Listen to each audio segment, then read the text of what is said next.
Hey folks, this is Dave Smith at Correctional Officer Lifestyle. The last video series that I put up, the last series of videos that I put up, number 2 on there was stupid things inmates do. This doesn't necessarily work on veteran correctional officers, but when we get the rookies up there, it is threatening these new staff with the statement, do I need to get my people to call up here? I personally feel, my personal feelings, not my department or anything, inmate does the time, inmate should do the time. If his family was there with him when he did the crime, then they can do the time with him. But if his family, like I said in another video 2 weeks ago, did nothing wrong, why is this inmate calling them to get them to call up to your institution and harass you to do your job?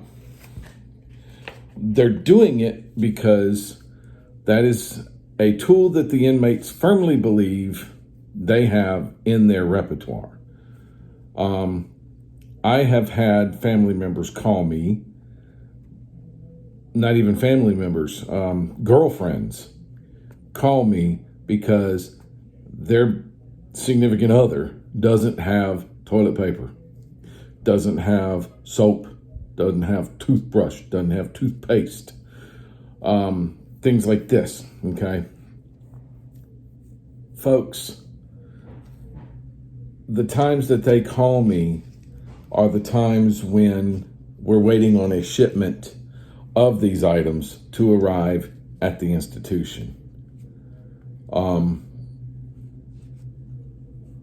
I cannot give an inmate something I don't have. There's no way you can give an inmate anything you don't have to give him, okay?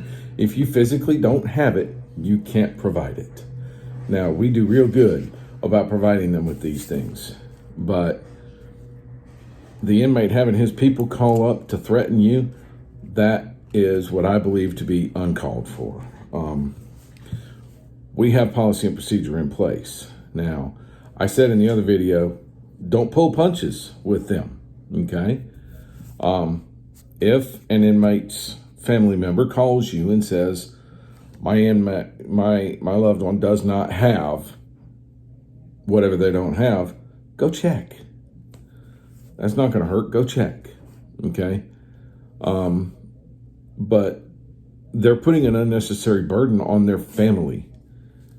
And the last thing that their family needs is for you to be rude to them. So don't be rude, but there again, don't pull punches. I'm going to have my family call up here to find out why I haven't been transferred. I'm going to have my family call up here to find out why such and such went to confinement. Why my dormitory, excuse me, something fell on the floor over here. Why my dormitory hadn't gone to the canteen. Why my dormitory doesn't go to the recreation yard. These things, it's like a child that doesn't get their way. Whenever they don't get their way, they want to call their family and have their family call up here. It's basically like saying, I'm going to tell my mom on you, and my mom's going to make you give me what I want. It's an overstimulated version of that, but the bare bones of it is the inmate doesn't get what the inmate wants. He's going to tell his mama. His mama's going to call up there and make you do what that inmate wants done. In my youth, my younger years in the department, I resented the family member calling up there because that meant that we were letting somebody other than the correctional officer staff run the compound. I have since learned that so long as I am standing well within policy and procedure, I have nothing to worry about a family member calling up to my institution. Okay? So how do you deal with it? You know your policy backwards, forwards, inside out, left, right, and diagonal. You know your policy so well that you can talk to a family member about policy, advise them of what policy is, and deal with the situation professionally and ethically. Okay?